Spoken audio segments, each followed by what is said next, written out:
2004년 중국 상하이 자동차가 5,900억 원의 쌍용차를 인수했습니다. 상하이차는 쌍용차에 1조 2천억 원을 투자하고 연간 30만 대 규모의 설비를 갖추겠다고 장담했습니다. 그러나 약속은 지켜지지 않았고 우려했던 기술 유출만 현실화됐습니다. 상하이차 인수 이듬해인 2005년 쌍용차가 출시한 중형 SUV 카이런. 드라이빙 성능을 승용차처럼 부드럽게 했고 거기에 이제 SUV를 그대로 유지하고 그렇게 한 것이 특징입니다. 그런데 2011년 상하이차는 이 차의 이름만 로위로 바꿔 중국에 출시합니다. 통상 신차 개발에 드는 돈은 약 3천억 원. 그러나 상하이차가 쌍용차에 지급한 돈은 기술 이전료 240억 원이 전부였습니다. 독일 벤츠사와 합작 엔진으로 유명한 고급 승용차 체어맨의 기술은 100억 원에, 또 코란도 C의 기술은 620억 원에, 쌍용차가 막대한 개발비를 들인 차량 3종의 기술이 불과 1,000억 원의 상하이차로 넘어간 겁니다.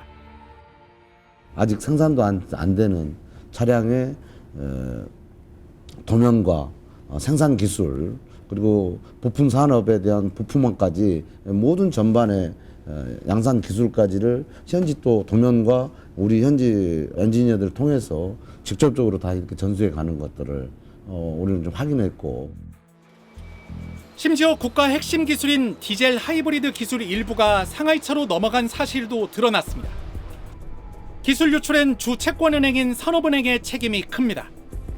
매각 당시 상하이차가 쌍용차의 핵심 기술을 이전할 경우 산업은행의 허락을 받아야 한다는 특약을 맺었지만 산업은행은 1년 반 뒤인 2006년 7월 이 특약을 풀어줬고 이후 상하이차는 마음껏 기술을 가져갔습니다. 국정원과 검찰이 수사에 착수해 몇몇 연구진들을 기소했지만 그땐 이미 쌍용차를 이용할 대로 이용하고 상하이차가 국내를 떠난 뒤였습니다. 덕분에 자체 차량 생산 능력이 없었던 상하이차는 쌍용차의 기술을 발판으로 중국 3대 자동차 회사로 급성장했습니다. 자동차를 생산할 수 있는 나라는 지구상에 미국, 일본, 프랑스, 이런 한국같이 해서 한 대강 7개 나라였는데 상하이차가 쌍용차를 인수한 다음에 불과 4년 만에 완성차를 생산할 수가 있게 되었죠. 2010년 쌍용차를 인수한 마힌드라도 상하이차와 크게 다르지 않았습니다. 마힌드라 역시 인수 시작된 두둑한 현금이 있다는 사실을 강조했습니다. I want to re-emphasize that we have more than $500 million in cash, so we are more than capable of our own resources. 산업은행 등 채권단은 이번에도 외국 자본의 약속을 철석같이 믿고 쌍용차를 넘겼습니다. 그러나 인수자금 5천억 원 외에 이후 마힌드라가 쌍용차에 투자한 돈은 10년간 1,300억 원이 전부였습니다. 상하이차 때와 같은 기술 유출 의혹도 일었습니다. 2015년 쌍용차가 출시해 시장에 선풍적인 인기를 끈 소형 SUV 티볼리. 마힌드라는 2019년 3월 티볼리의 차체, 즉 플랫폼을 그대로 가져가 인도 현지에서 XUV 300이란 이름으로 출시했습니다. 출시 첫 해에만 4만 대를 팔 만큼 마힌드라의 인기 차종으로 자리 잡았습니다. 그러나 이 대가로 마힌드라가 쌍용차에 지급한 돈은 기술 이전료 550억 원이 전부입니다.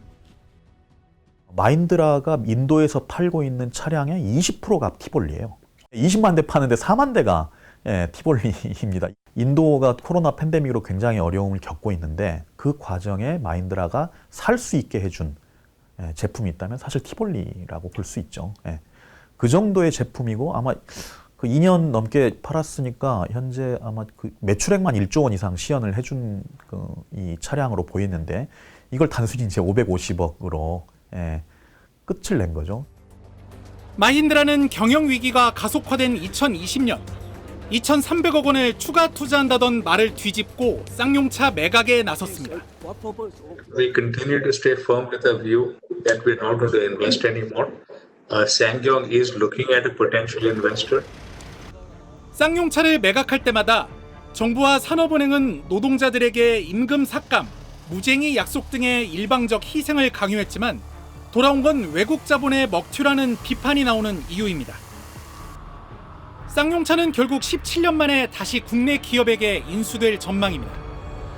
그러나 에디슨 모터스의 자금력과 회생 계획에는 여전히 우려의 시선이 있는 게 사실입니다. 에디슨 모터스는 쌍용차 인수 자금으로 3,100억 원을 제시했습니다. 그러나 쌍용차의 부채만 7천억 원. 여기에 전기차 등 신차 개발에 투입될 자금까지 고려하면 당장 1조 6천억 원가량의 돈이 필요하다는 게 업계 분석입니다. 자금이 부족한 에디슨 모터스는 우선 쌍용차 공장 부지를 담보로 산업은행에 8천억 원의 대출을 요청할 계획입니다. 그러나 산업은행은 부정적입니다. 사업성이 판단되지 않은 상태에서는 한계가 있다는 점을 좀 이해해 주시면 감사하다는 말씀드립니다. 쌍용차를 전기차 기업으로 탈바꿈시키겠다는 에디슨 모터스의 계획도 사실 쉬운 일은 아닙니다. 자금과 인력 투자는 물론 부품 조달에서 공장 설비까지 모두 뜯어 고쳐야 가능하기 때문입니다. 일단 공정 전환을 해야죠. 많지는 않지만 인력 재교육도 해야 되고요. 또 새로운 모델도 개발해야 되거든요. 부품업체들의 그 공급망이 안정화돼야 되고 판매망이니 AS망 이런 쪽을까지 하면 그게 생태계까지 갖춰줘야 되거든요. 그러한 과정에서 비용은 상당히 압박을 받을 수밖에 없어요.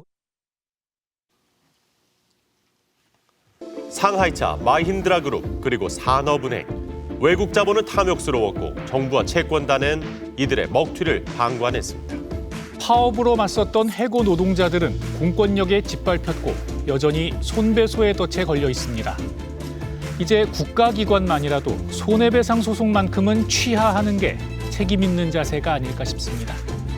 끈질긴 추적 저널리즘 탐사교획 스트레이트. 저희는 다음 주에 다시 찾아뵙겠습니다.